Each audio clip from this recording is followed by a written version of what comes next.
My name is Jenna Vale, 38 years old. Lancaster's American Legion Post 138 smelled of burnt coffee, sheet cake frosting, and floor wax that couldn't hide the tobacco ghosts in the paneling. Neon from the beer sign buzzed like an insect that refused to die, washing the tables in a blue tint. The flag at the front of the hall sagged in a tired spotlight, but still commanded attention when eyes remembered. I hadn't come to make a scene. My plan was simple. Drop off a gift card at the feed store in Dad's name, slip it into the donation box with Paula at the door, then drive back to Columbus before the band finished its second song. It was a mission of mercy, not theater. Or at least, that's what I told myself as dusk painted the parking lot silver blue and the F-150s lined up in rows like livestock at rest. Inside, Post 138 looked like every hall I'd known since childhood. Bulletin boards with flyers for pancake breakfasts, a POW MIA table with a single red rose, trophies for baseball teams long disbanded. Men in destroyer caps talked hay prices and grandsons. The band on stage plucked a twangy line, pretending to tune, pretending not to watch. "Ray, honey, I didn't see your name on the list," Paula murmured at the door, peering over her readers. "It's fine," I told her, slipping the envelope toward the donation box. But before it landed, a voice I knew too well cut across the low chatter. "Only important people are invited, not you." Dad. Charles Chuck Vale. 70 years old, a retired plant foreman who still strutted like the shift bell rang for him alone. He stood by the sheet cake with a banker on one side, the football coach on the other, his smile rehearsed and wide enough for the room. The words weren't loud, but pitched perfectly for those nearby. Enough for Paula to freeze with the stamp still in her hand. Enough for the band leader to miss a note. Something clicked behind my ribs, that little brace before a door that might slam. The Army trained me for moments like this. Breathe, scan, decide. Don't let adrenaline choose for you. "Copy," I said evenly, slipping the envelope into the box anyway. Not agreement, not defiance, just acknowledgement. I pivoted toward the door, rehearsing the exit that would let everyone else pretend nothing had happened. That, too, was a kind of kindness. Then a gloved hand caught my sleeve. "Ma'am, this way." I turned, expecting Paula, or maybe the post commander. Instead, silver stars gleamed under the hum of the neon. 4 of them, stitched to the shoulders of a woman who moved like silence-breaking glass. General Linda Hart, my mentor. My compass in the storm rooms of the military where decisions carved lives. She was supposed to be in Cincinnati tonight for a Gold Star walkway dedication. I had told her not to fuss. She had ignored me, as she often did, with the stubborn kindness of someone who believed in showing up when it mattered. A murmur rippled through the Legion Hall. Paula lowered her stamp. The band stopped pretending to tune. Mr. Tate, the post commander, adjusted his cap as though neatness could rewrite what had just been said. "General," I whispered, heat rising to my ears. "You didn't have to." "I won't stay long," she said, her eyes steady on the room, "but some doors don't close tonight." Her grip on my sleeve was firm, but not forceful, a hand that had steadied soldiers before they walked into fire. The murmurs grew. The Korean War veteran at the back, the one with glasses thick as ashtrays, tapped his mug twice on the table without knowing why. A sound like a small honor guard. Dad's smile cracked, then stiffened, as if he remembered it was part of his costume. But his eyes, those flickered pale, the way a man looks when the ground shifts under his boots. General Hart guided me 10 yards toward the microphone at the front, though each step felt like a mile. My father's stare pressed into the back of my neck like cold wind. The bandleader slid his pick into his pocket. Pastor Miller coughed, opening his Bible to the ribbon, even though no prayer had been requested. I touched the challenge coin in my pocket with my thumbnail. Always carry it. A reminder of steadiness, of choices made in harder places than this. When we reached the front, General Hart didn't tap the mic or fuss with the stand. She simply set her hand on the cool metal and let the silence breathe with her. "Good evening," she said, her voice calm but commanding. "Before anything else, we honor the flag." Heads turned. For a beat, even my father remembered how to stand still. The anthem rose. I mouthed the words without sound, hearing instead my mother's voice, the one that used to steady me at kitchen tables when Dad's laughter carried sharper than praise. "Don't let your father make you small," she'd said, wrapping my hand around a chipped teacup before cancer carried her away. When the last note faded, the hush lingered. That hush was power. That hush was possibility. It was also danger, because while the general's presence steadied me, it also cracked open something Dad had worked decades to seal shut, the story of me, told on his terms, reshaped for his audience. And now the audience was staring, waiting for a new version. The general's eyes swept the hall, then flicked, just briefly, toward the lobby. I followed her gaze and caught sight of a narrow table half hidden by the bandstand curtain. White cloth, a frame glinting in the corner light. Something Paula must have set out. Something I hadn't planned to reveal tonight. A tremor ran through me. This wasn't going to stay small. The room leaned forward, expectant, balanced on the edge of something it didn't yet understand. And me, I stood under the tired spotlight, my sleeve still warm where her hand had steadied it, knowing the next words spoken at that microphone could change how this town remembered me. I didn't breathe until the hush thickened. Then I realized this wasn't about who got invited. It was about what story would be told out loud, and whether I had the courage to let it be mine. I grew up 7 miles south of Lancaster, on a 2-lane road that cut through soy fields like a seam stitched by a blunt needle. The kitchen at our farmhouse always smelled of Murphy's oil soap and black coffee, no matter the season. The radio was on from sunrise to bedtime, farm reports in the morning, country oldies by supper. Mom, Margaret, but everyone called her Maggie, kept the place steady with little rituals. She'd slide the better cut of pot roast onto my plate when Dad wasn't looking, or slip a note into my school bag that read simply, "Do things right when nobody's clapping." She said it often enough that it became a kind of creed, the quiet scaffolding under everything I built. Dad was different. Charles Vale lived as though the world owed him an audience. He'd come home from the plant with dust in his boots and a jaw set hard, then stand by the kitchen doorway like a foreman of our lives. If my brother Caleb scored a touchdown on Friday night, Dad slapped backs and shouted, "That's my boy!" If I taped ankles for the team as a student trainer, Dad would nod politely and tell neighbors, "Jenna helps out with the small stuff." He believed in hierarchies, important work and unimportant work, important people, and the rest of us.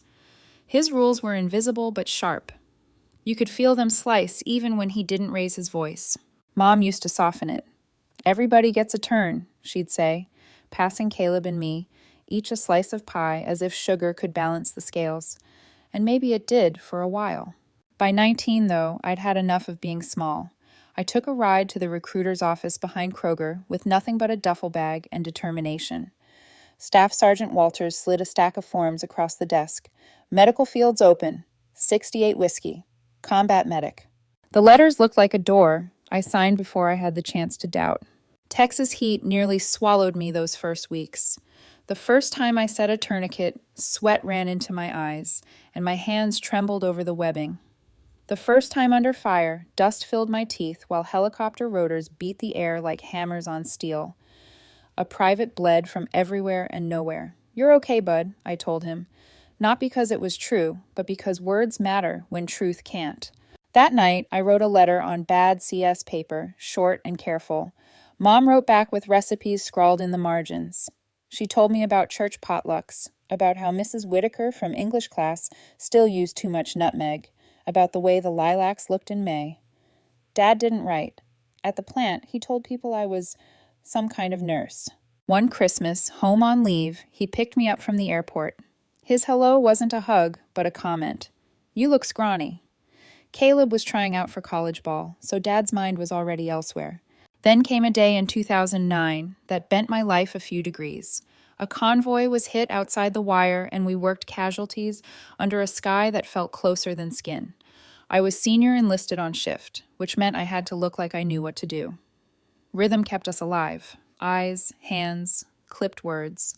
One specialist kept trying to sit up. I pressed my palm to his sternum. "Stay with me. Breathe." He listened, and somehow we got him stable. Later, while I was filling canteens, a colonel found me. "Vale," she said, sharp but not unkind. "Yes, ma'am?" "You make people do the right thing in a way that feels like their idea." I blinked, unsure if it was praise or warning. "You thought about a commission?" I gave the practical answer. "Money's tight, ma'am. Not sure I'm the type." She gave me a look that cut through excuses. Her name was Linda Hart. She wrote the memo that stopped boards from skimming my file and made them read it. She taught me how to brief without drama, how to ask questions that dig past the obvious. She made me believe leadership wasn't volume, it was presence. When I pinned second lieutenant, Mom came. Dad didn't. Our hands shook, so the pin went on crooked. I'm proud of you, Mom whispered, as if she'd been waiting my whole life for permission to say it out loud. Stateside or downrange, I found rhythm. PT, before headlines could claw at my mind. Clinic tents where pain was measured and turned into paperwork. Flight lines where metal sang. I wrote home less, but Mom's letters kept coming. Always with recipes, always with news from the church. Then her handwriting changed. The loops shrank. The ink pressed heavier, like her body knew before the doctors said it. Cancer. I flew home on emergency leave, made soup she barely touched, held her hand when the hospice nurse set down her bag and said, "Call me Joy. Everyone does." Dad folded towels harder than necessary. "Doctors are guessing," he muttered, like fear could be bullied into silence. The Thursday she died, rain rattled the porch roof. At the funeral dinner, neighbors passed ham and green beans, cooked to mush. They hugged me, avoided Dad. He didn't like pity, so he got louder. That was his answer to everything. Volume. If people pitied, he barked. If people doubted, he boasted. If people forgot him, he made sure they remembered with a story that put him at the center. Sometimes loud is just another way of being small. And after Mom, he grew louder. After Mom's funeral, the farmhouse sounded different. Same walls, same creaks in the floorboards, but something essential had been stripped away. The house had been Maggie's chorus, quiet encouragements, soft laughter, reminders that love wasn't measured in noise. Without her, silence echoed too loudly. Dad filled it the only way he knew how, by making himself bigger. In town, he talked like he was the one holding everything together. At the grocery store, he'd linger near the bakery, bragging about Caleb's coaching prospects while reducing my work to office jobs with clipboards. He claimed I'd left because I thought I was better than Lancaster. People nodded because it was easier to nod than argue. The story hardened like plaster. Soon it was the only one people heard. So when his 70th birthday approached, I wasn't surprised to see a post pop up on Facebook. Chuck Vale's VIP 70th, Legion Hall, Friday, 7 p.m. VIPs only. The image was a stock photo of a gold bow. Half the town liked it. Some snickered at the caption. Others whispered about whether they'd made the cut. I scrolled past without comment. The word VIP wasn't just Dad showing off. It was him drawing lines in the sand, the same way he had my whole life. Important people on one side, the rest on the other. I promised myself I wouldn't let it sting. I'd stop by, hand Paula an envelope with a gift card for the feed store, and leave before the band finished warming up. No confrontations, no drama, just being bigger than it. Mom would have wanted that. Still, small towns have a way of pulling you into their machinery. At the VA clinic, I dropped off quilts I'd sewn for the infusion room. Paula accepted them like they were bars of gold. "Mr. Brown gets cold," she said. "These'll help." A man in a wheelchair rolled past, oxygen tube looping his cheeks. He steadied himself on the wall and lifted a hand. "Ballad?" he rasped. "Yes, sir," I answered. "Ohio girl," he said, his smile flickering. And in that word, girl, there wasn't dismissal. There was affection. Paula lowered her voice. "You going to your daddy's thing?" "I'll swing by," I said. "Facebook's been lively," she muttered. "Folks get brave behind a screen. Put me in a room with a pot of coffee. I could fix half of it." Later that day, at the diner, Carla poured me coffee without asking. "Back in town for Chuck's big VIP shindig?" she teased, the word VIP thick as frosting. "Just to drop a card," I replied. The Korean War vet 2 stools down peered through his thick lenses. "You avail?" "Yes, sir." "I knew your mama," he said. "Maggie kept the rummage sale from turning into a riot." "The best," I whispered. He tapped his mug in a slow salute. It seemed like everywhere I turned, reminders of Mom surfaced, stitched into the town itself. They remembered her kindness. They remembered her pies. Nobody remembered her teacup warning me not to let Dad make me small. That part was mine alone. 2 days before the party, I stopped by City Hall. Jenna Alvarez, 30, cardigan draped over her shoulders, the kind of woman who could run 3 committees at once, pulled me into her office. "Paula called," she said. "If we're ever going to do that scholarship in your mom's name, today's the day to file." I don't want it to look like we're hijacking Dad's night. Not a peep, Jenna promised. We'll announce it next month at the football game. Tonight, it's just paperwork. We drafted the language together. The Margaret Vale Scholarship for Military Families. $500 this year for a Lancaster senior with a parent or guardian who served. When the clerk stamped the intake sheet, the thunk echoed like a gavel. Jenna smiled. That's the sound of something being real. At the copy shop, I laid out a photo of me pressing a soldier's chest, blood on my gloves, helicopter blurred in the background. The kid behind the counter, hoodie up, looked at it longer than I expected. That you? He asked. Yes. My cousin's at Benning, he said. His voice softened. Thanks. He mounted the photo on foam board, careful as if it were glass. That night, I met Pastor Miller at the Legion to scout a space. He was a man who could turn 30 seconds into a prayer without anyone noticing. We settled on the lobby bulletin board under the sign-up sheet for Friday fish fries. Plain words only, I told him. Plain is what I do, he said with a smile. We set up a small table, white cloth, Mom's picture in a frame, not for spectacle, just an anchor. As we worked, Paula wheeled out a box she'd stored for me years earlier. Inside were Mom's old pie plates, covered with a towel embroidered with a crooked rooster. Figured you'd want these back, she said. The plates clinked gently as I carried them to Aunt Linda's car. Something else slid inside, an old envelope, yellowed at the edges, tucked between glass. I didn't pull it out. Not yet. I told myself it was just a recipe or a note Mom had scribbled, but my chest tightened anyway. On the drive back, I rehearsed my plan again. In and out, drop the card, leave, keep it small. But the thunk of that clerk's gavel wouldn't leave my ears, and I knew deep down that nothing about this night was going to stay small. Friday evening fell with the kind of dusk that makes small towns look older than they are. The Legion sign glowed blue against the grain elevator, flags leaning in a lazy breeze.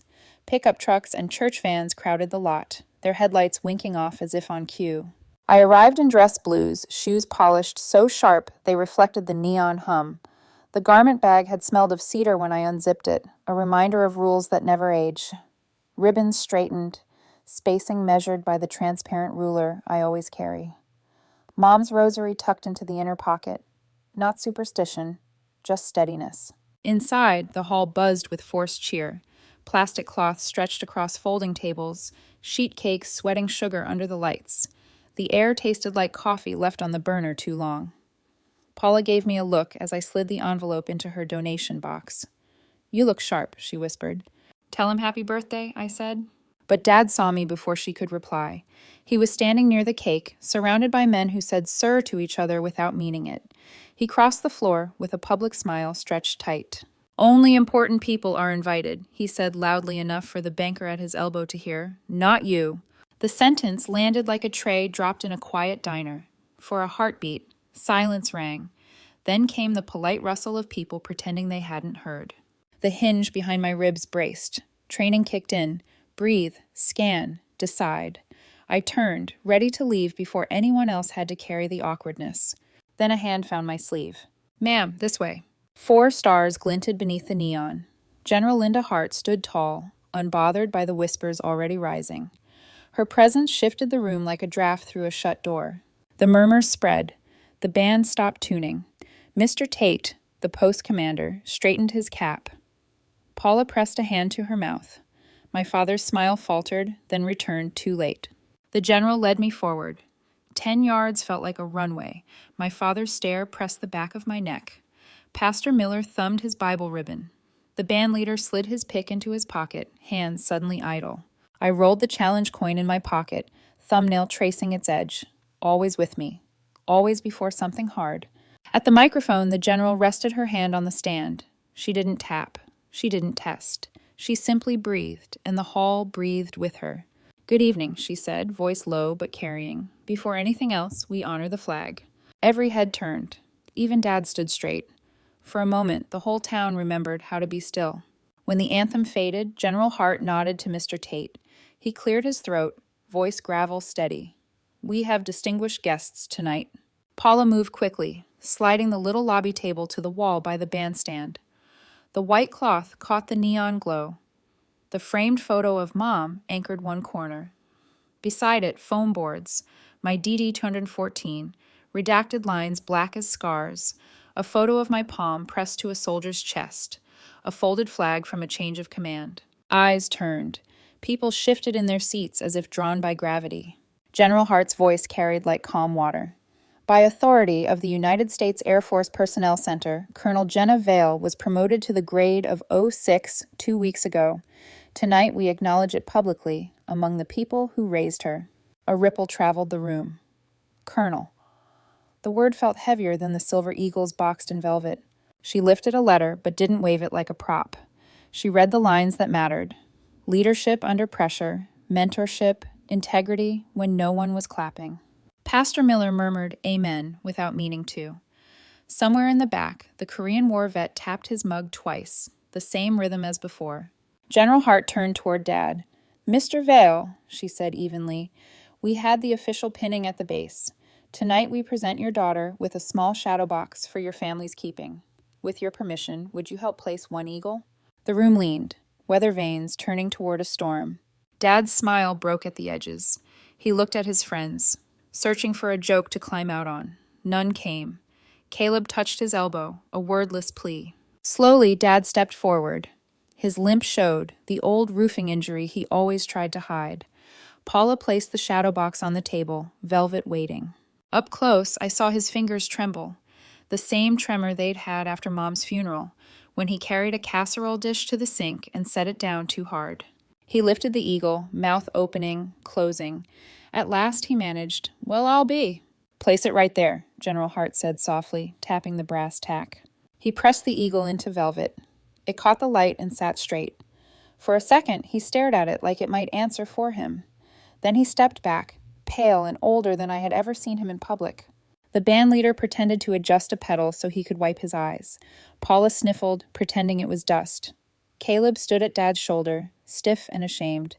I stayed at attention. This wasn't about pinning. It was about naming. Thank you, I said, my voice steady. General Hart faced the room. Service isn't a VIP list. It's a long obedience to what is right. The words rippled outward, quiet but undeniable. The room leaned forward, wanting release. My instinct was to rescue everyone from the awkwardness, to laugh, to soften the edges, but I didn't. Part of clean revenge is letting the silence do its work. Dad broke first. He cleared his throat. Maybe we take a picture, he muttered. For Facebook. Show folks we're good. I met his eyes steady. No, let it be what it was. The room exhaled, plates rustled. Someone coughed. But nothing erased the silver eagle glinting in the velvet. And nothing erased the truth spoken out loud. The next morning smelled of steam and bacon grease. The Fairview diner buzzed with the usual Sunday crowd. Farm caps, church dresses, kids restless before pancakes. My old window booth still had a nick in the formica where Caleb once carved his initials and blamed me. Carla poured without asking. Back in town 2 days, already causing a stir, she said with a wink. I smiled faintly. Just coffee, Carla. The bell over the door jingled. General Hart entered without fanfare, just another traveler in uniform neat enough to catch the room's breath. She slid into the booth across from me. Pancakes? Always, I said. Carla poured her mug full. The general cupped it like she hadn't tasted anything warm in days.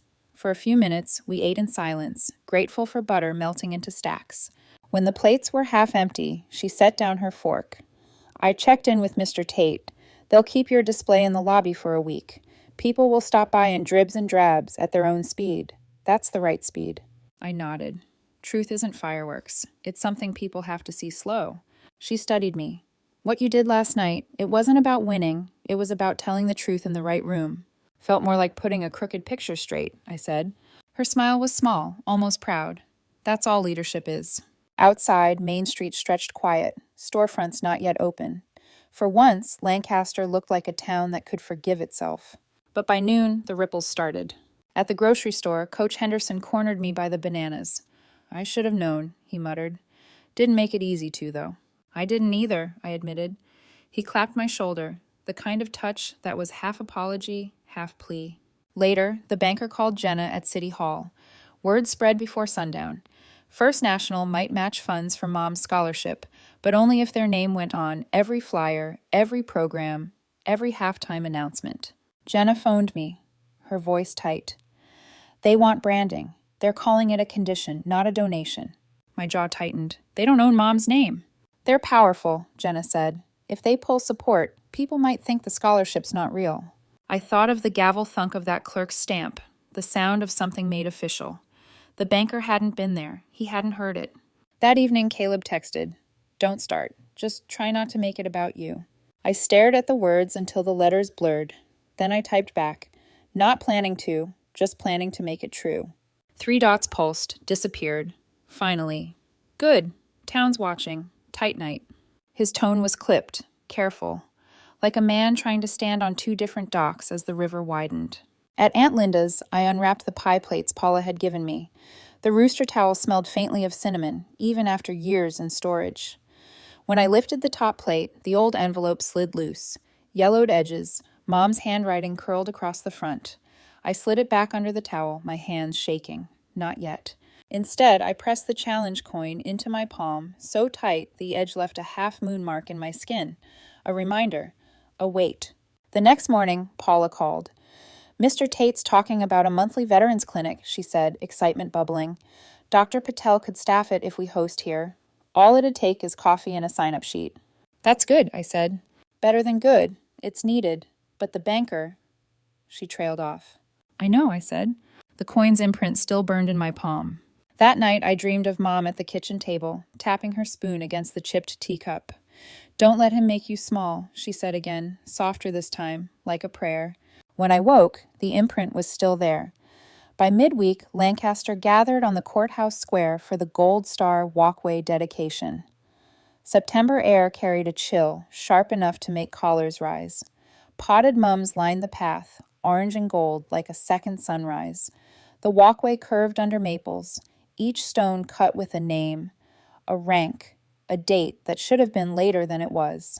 Families stood in clusters, mothers holding programs against their ribs, fathers stiff with the posture of men, who thought carrying might keep them from breaking. Children fidgeted until someone whispered a name they half remembered, then stilled as though reverence was inherited. Pastor Miller prayed the way he always did, plain words, nothing fancy. "Teach us to honor quiet work," he said, "and to remember those whose absence speaks louder than any sermon." The mayor read a paragraph, voice catching once. A boy in a blazer 2 sizes too big stumbled through a letter about an uncle who loved fishing and put ketchup on everything. Then a trumpet found the notes of taps and let them stand alone in the air. General Hart was there, steady as ever, shaking hands as if each one mattered. And each one did. She didn't need to say much. Her presence was its own benediction. I stood a step behind, watching faces tilt toward the stones. People touched the carved letters the way you'd brush a sleeve in passing, reverent but ordinary. Habit and grief mixed until they felt the same. An older woman with silver hair and a gold star pin turned a small clutch over in her hands, as though she'd forgotten what to do with them. I reached out, offering mine. She took it, her grip trembling. "My grandson thinks metals are shiny," she whispered. "I tell him it's the quiet that's heavy." "He'll learn," I said softly, "but I hope he learns slow." She nodded, and in her eyes was the kind of sorrow that doesn't drain. It settles, like sediment at the bottom of a river. When the crowd thinned, I drove out to the cemetery. The Morgan stones sat under a maple, always first to turn red. The grass had been cut on Saturday. Clippings still smelled green and sweet. Mom's marker was simple. Margaret Ann Vale, 1958 to 1920. Be kind. No medals, no titles, just 2 words that weighed more than any rank. I brushed leaves from the granite with my sleeve, the way I might straighten a collar before a photo. "I did it, Mom," I whispered. "I didn't make myself small." From my pocket, I pulled the challenge coin. The nicks along its edge caught the weak sun. I set it at the base of the stone. It looked right there, silver against gray. "You'd have liked the scholarship," I said. Jenna filed the papers. "Mr. Tate's got a plan for a clinic. Paula's already got her clipboard. It's the whole town, Mom, doing it the way you liked. Plain and together." A breeze lifted through the maple, letting down red leaves like confetti too solemn for celebration. I stayed until quiet felt finished, then walked back to the car. On the seat beside me sat the box of pie plates, rooster towel still folded over the top. The envelope peeked again from between the glass. This time, I pulled it free. The paper was brittle, edges yellowed. Mom's handwriting curled across the front. For Jenna, To be opened when you're ready. My throat tightened. I slid it back under the towel, not ready yet. The drive home was long enough to rehearse all the reasons why. Maybe it was just recipes, like the ones she used to send. Maybe it was a letter meant for another day. Maybe opening it would undo the fragile steadiness I'd found. Still, the envelope pressed at me, heavier than stone, louder than silence. I told myself, not yet. By Monday morning, Lancaster's grapevine was already choking itself with last Friday's story. At the diner, old men folded their newspapers slowly as if the ink might smear into fresh gossip. At church, whispers lasted longer than hymns. People kept saying the same phrase. Did you see her father's face? The Legion phone rang nonstop. Paula told me later she had to put the receiver down on the counter just to scoop potato salad into plastic tubs for the lunch crowd. Folks want to know when the display's coming down, she said. Others want to know why it wasn't bigger. Mr. Tate called with better news. We're greenlighting a monthly veterans health clinic, he said, his voice creaking like a porch swing. Dr. Patel can staff every other Thursday if we host it here. All we need is coffee, chairs, and people willing to sign up. That's more than enough, I told him, and it was. But not everyone saw it that way. By afternoon, Jenna Alvarez reached me at Aunt Linda's kitchen table. Her voice was tight, each word clipped. First National's getting nervous. They'll match the scholarship funds only if their logo's on every announcement, every program. They're calling it a partnership, but it feels like a condition. I closed my eyes. Mom's name isn't for sale. I agree, Jenna said. But if they pull, people might assume the scholarship's just talk.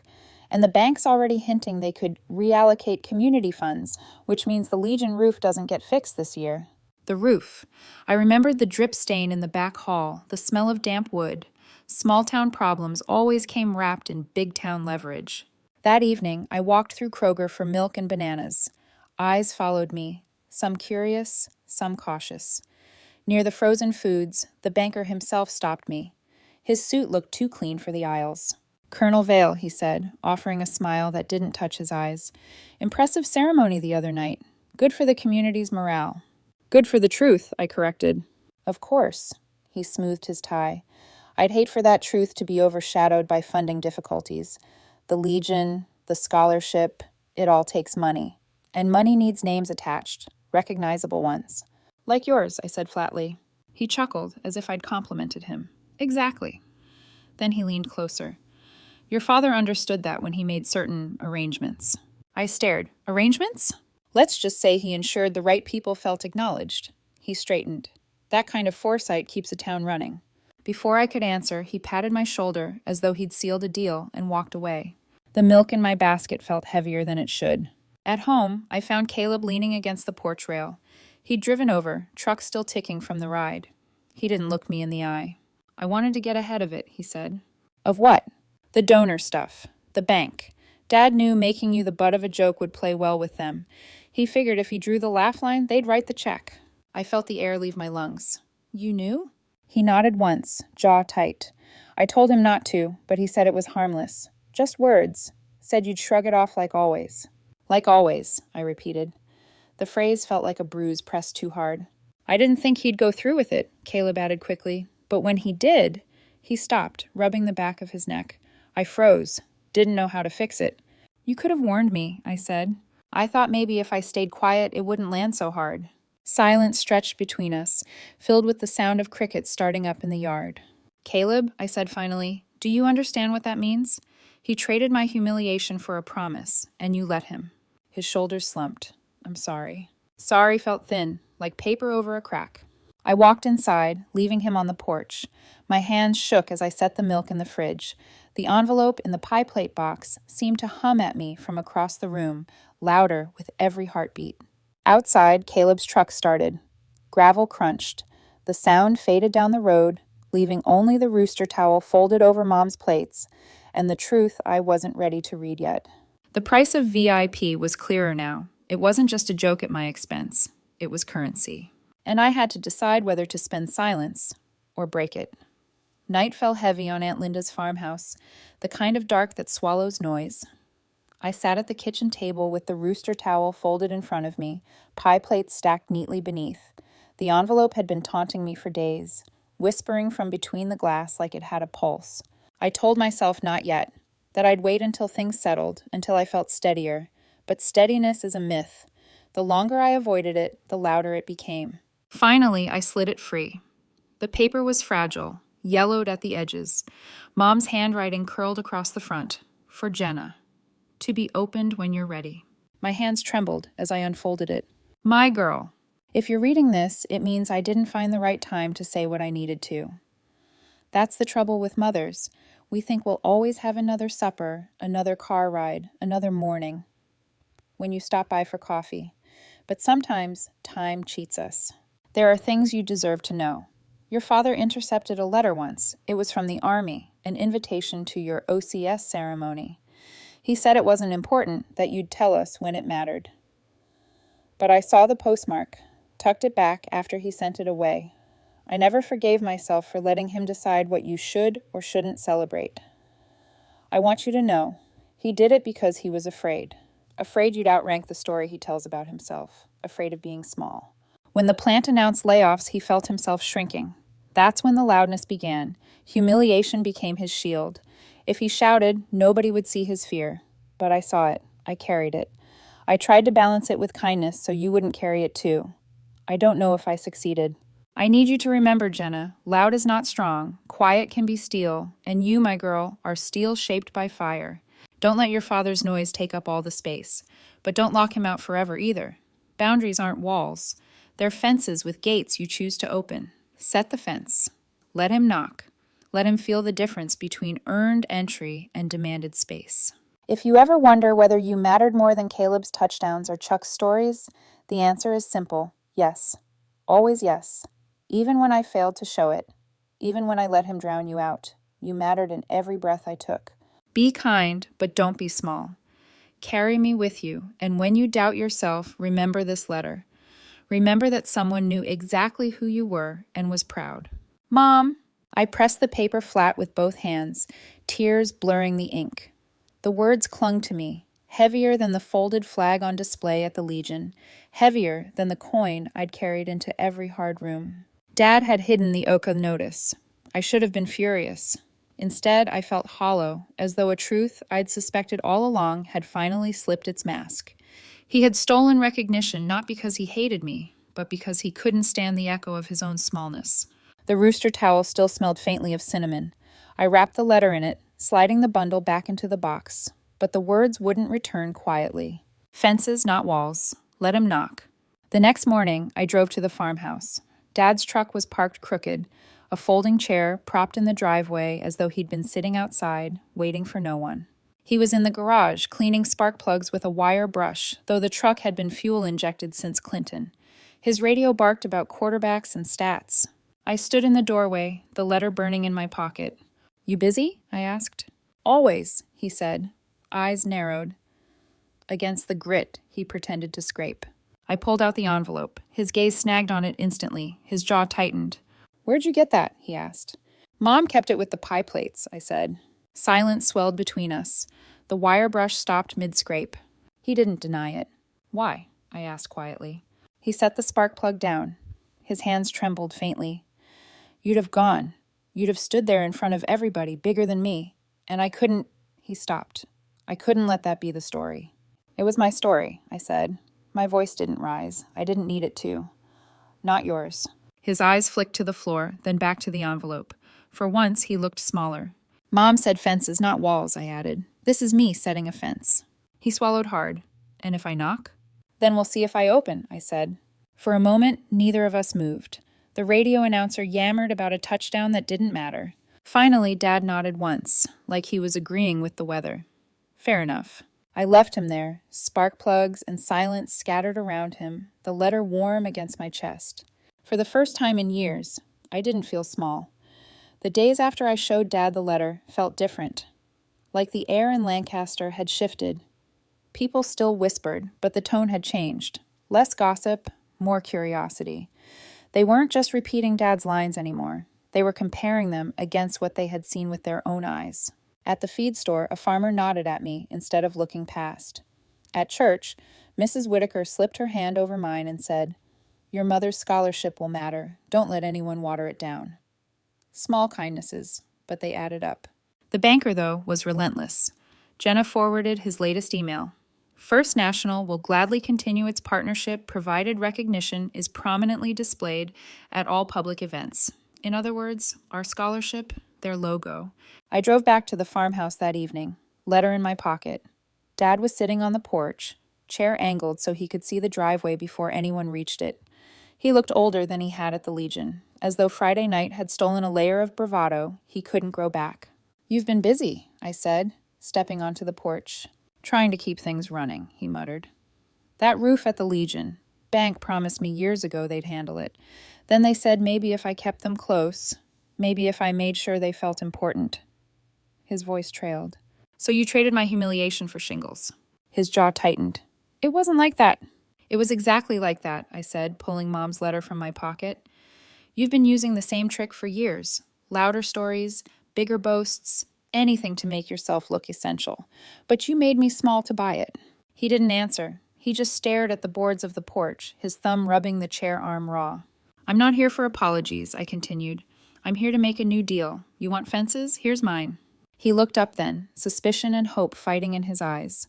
"You're going to tell the bank no," I said. "No logos, no conditions. The scholarship is Mom's name, not theirs. If they pull their money, so be it. We'll find another way."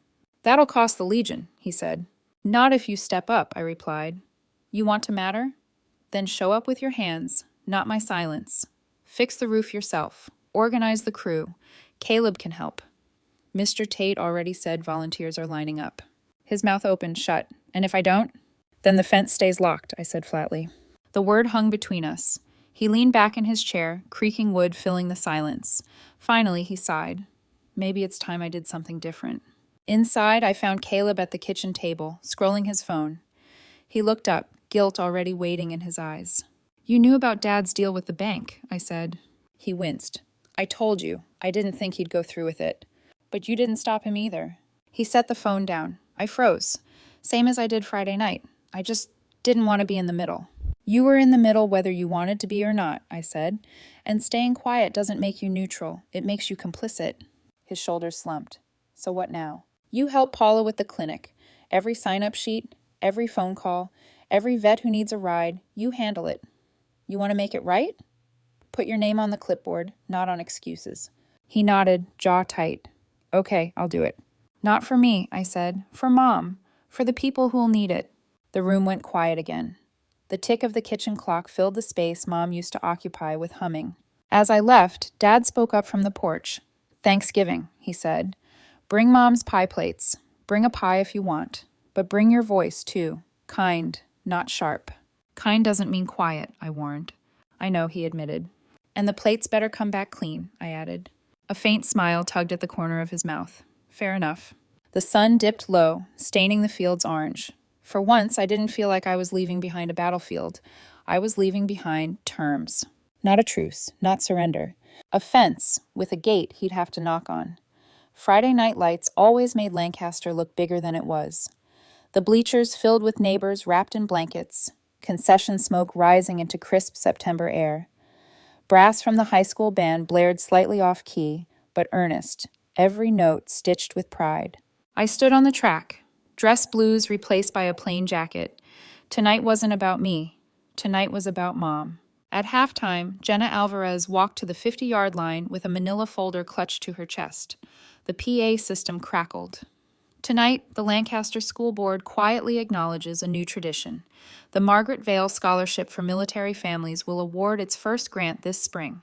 It will help one senior, child of a parent who served, pay for boots, books, or whatever helps them step into their future.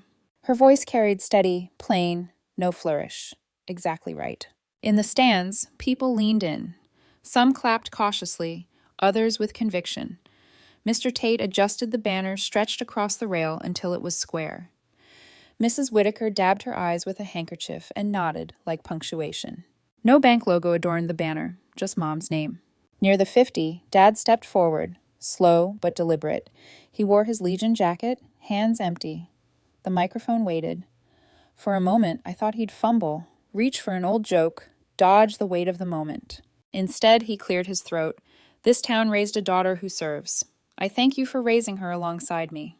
No swagger, no volume, Just the truth, uncluttered. The crowd clapped, steady and real. Not for him alone, for the story they had all just heard put right. He turned then, walked toward me on the track. In his hand, he held something small. A chipped teacup, handle cracked. Glaze worn from decades of spoons. Mom's. He offered it, no speech, just a simple handoff. I took it carefully, cradling it like a fragile truth. It wasn't forgiveness. It wasn't an erasure. It was acknowledgement. The Veterans Clinic sign-up table sat near the concession stand. Paula hovered with her clipboard, Caleb beside her. I watched as names filled the sheets. Coach Henderson promising rides for vets who couldn't drive. A teenager offering to stack chairs. The banker's name conspicuously absent. Caleb caught my eye, lifted the clipboard. His expression said it plain. I'm doing it. Later, as the band played its uneven fight song, Jenna handed me the scholarship folder. First stack of essays comes next month. Mrs. Whitaker's already on the review team. Good, I said. Mom would have liked that. Dad hovered a few steps away. Shadow box tucked under his arm. The silver eagle inside caught the stadium lights, calm and steady. For once, he didn't push into the photo, didn't try to stand at the center. He stayed near, but not inside the frame. I let it be. Boundaries can be mercies, too.